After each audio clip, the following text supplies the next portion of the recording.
I saw that Costco has this cake called Tuxedo Cake. I hate Costco. I'm sorry, I need to pivot the conversation for a second. Like, there's always too much going on, and it's always so busy and loud. For why?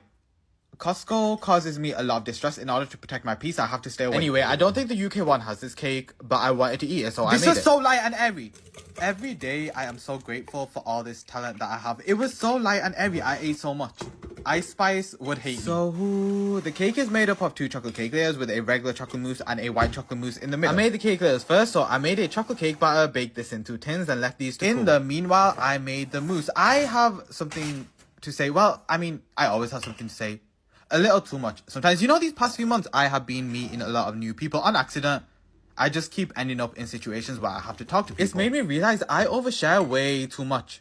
I always go home and regret everything, and I'm trying not to do this, but I don't know how. I just like to be an open book. But not everyone needs to read your book. I'm so sorry I went on a tangent. All I was trying to say was, and it kind of pains me to say this because I am so humble, but I make the best mousse. You can never make a mousse as good as mine. It is easy to make, so I guess you absolutely could make a mousse as good as mine. You just mix some melted chocolate with egg yolks and salt, then fold in some whipped cream and whipped egg white. I added this into a tin on top of one of the cake layers, and then I also made another mousse, but with white chocolate instead. We are going to be leaving this cake to set overnight. One day, I am going to make a recipe that doesn't take 12 hours to make. Let me explain myself. I just feel like I bake as a distraction. My emotional support animal doesn't support me, so I need a different distraction. So I bake. It's my escape. My coping mechanism. If I make something that is done within an hour, now what? I need my distractions to last longer than an hour. You're never going to see me make a quick recipe. I will find a way to make something a 2-day process. But yeah, the next day, the cake is done. Thank you for being here today. Sorry, I don't know what I said, Yelene. I'm just very appreciative, you know? Okay, I love you. Bye. I've been wanting to try Russian honey cake, but I don't know where to get it from. Except Russia. But Russia is not in my vicinity right now. I said right now as if it's ever going to be in my vicinity. But wait, it could be one day, right? Don't they say Pangaea is coming back? I'm excited for that. I'm going to walk to Vietnam. But yeah, I haven't tried making it because it seemed like too much pressure. There's so many layers to it and it looks like a long process. I was afraid. I have to remind myself that I am the most talented person alive. Nothing is ever difficult for me. Sometimes I forget because I am so humble. I digress. Essentially, Russian honey cake is a cake that is made up of a bunch of layers, but the layers are not cake. The name is deceiving us. It's made up of layers of a soft honey biscuit and then a sour cream whipped cream. I made the biscuits first. They were actually quite easy to make. The whole recipe was pretty easy to make, to be honest. I was afraid for no reason. I had been putting off making this for years. Never let fear hold you back. I just lied. Blatantly. I only learned what this cake was like 2 weeks ago. I was only putting it off for 2 weeks, but 2 weeks is a very long time. Once all the layers were baked, I made the whipped cream. You know, I broke one of the layers. This ruined my whole day. I'm still so upset by this. I've been trying to be in a whatever don't pay me, don't phase me ever recently, but I fear everything phases me. Every single minor inconvenience phases me. I need to work on this. But yeah, I was about to start talking about the whipped cream. I got distracted. You guys are always like, Ashley, you yap too much. God forbid I have a hobby.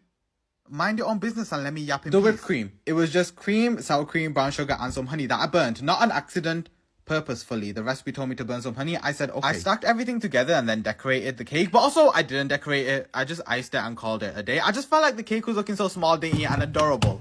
I didn't want to do anything to it. It looked very pretty to me. It needs to stay in the fridge overnight so all the biscuit layers can soften. You know, the AI overview section on Google told me that the cake was going to expand in the fridge. I was expecting to see a huge cake the next day. Oh, the things you have lied about. It was the same size. Why is Google AI spreading misinformation? Welcome to my Russian honey cake review. This was not what I was expecting at all. I thought it was going to be cake, but honey flavored. But no, the texture was so different. It wasn't like cake, but it wasn't like biscuits. It was in between. It tasted so fun. I love Russian honey cake. Okay, I'm done. Thank you for being here. I love you. Bye. I have a big head, metaphorically and literally. So I think everything I make is the best. But these s'mores brownies, the best brownies I have ever ate. They were just so ooey gooey and texture. Yeah, they had a really nice texture. So the brownies have 3 layers. You got a biscuit base, a brownie layer, and then a marshmallow layer that I made from scratch. Because I am more talented than you. You can never make a homemade marshmallow. I think I should stop saying this. I want you to make my recipes. You can make this. I believe in you. All you ever do is eat. Make something for once. The first thing I made was the biscuit base, and I let this chill for a bit. Then whilst I was chilling, I whipped up a brownie batter. Once the brownie batter was made, I poured it over the biscuit base and then baked it. I think my oven is unwell. It's been taking double the amount of time to bake things recently. But I don't want to change it because this oven has been in my life since I was a child. It would be so sad to let it go. One of my biggest issues is that I form emotional connections with every single person and every single thing in my life. It's starting to become a problem. I think I should work on this. For the marshmallow layer, making marshmallows is actually very fun. But I mean, that's debatable. my definition of fun is not the same as other people's definition of fun, but I do think it's so fun. All you are doing is mixing some gelatin with water. Let this set. Then in the meanwhile, heat some sugar, gelatin. No, that's not right. In the meanwhile, heat some sugar, water, and golden syrup together. We're gonna pour this into the gelatin whilst whipping it, and then after a while, you're gonna end up with a super thick, glistening, glossy mixture. Unfortunately, this does need a lot of whipping to get it to this point, so you need some kind of electric mixer. If you are too poor to have one, get out of here. Get your money up, then you are allowed back. I'm sorry, that felt mean-spirited. I love you, even though you are poor. I just like to play a character in my videos. I don't stand by anything I say. The marshmallow needs to set at room temperature overnight. Then the next day, I toasted the top, and then the brownies are done. Thank you for being here. I hope you have a great day or night. I love you. Bye.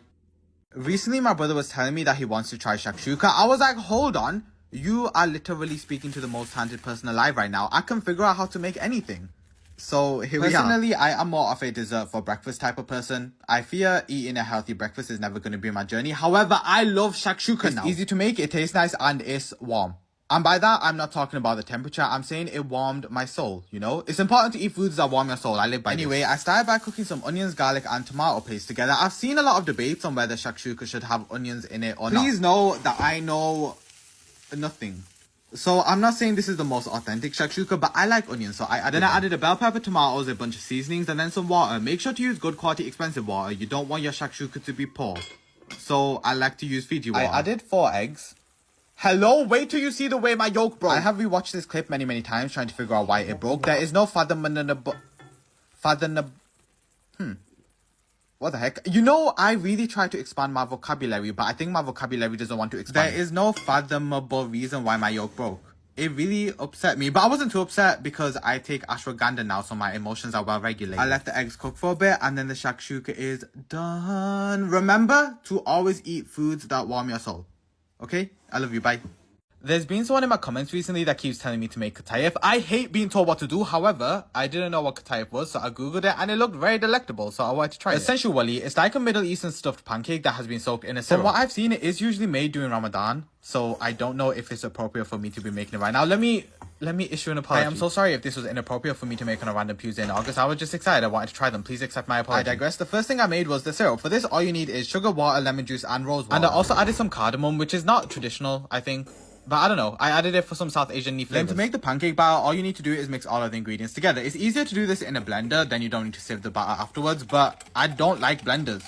Like, they're just so loud and difficult to clean, they really cause me distress, I hate them. No, but on a serious note, loud noises really do give me anxiety.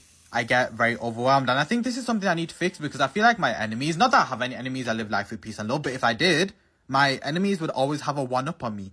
Because all they need to do is turn on a blender and suddenly I'm stressed. I can't continue life like this. I need to fix Anyway, I cooked the pancakes and filled them. I've seen these filled with cream and then some with nuts. I love nuts, so I filled mine with walnuts. Fresh ones that I got from the walnut tree in my garden. Did you know the scientific name for a walnut tree is juglun? That's such a fun name, no? I actually don't know why I know this or if it's even true, but it seems like a random thing for me to make up, so I think it's true. I fried them until they were crispy and then dipped them in the syrup. These were so juicy and crispy and warm. I love them, and I feel like they were pretty easy peasy lemon squeezy to make. Thank you to the Middle East. And thank you everyone for being here today. Stay safe, stay blessed. Okay? I love you. Bye.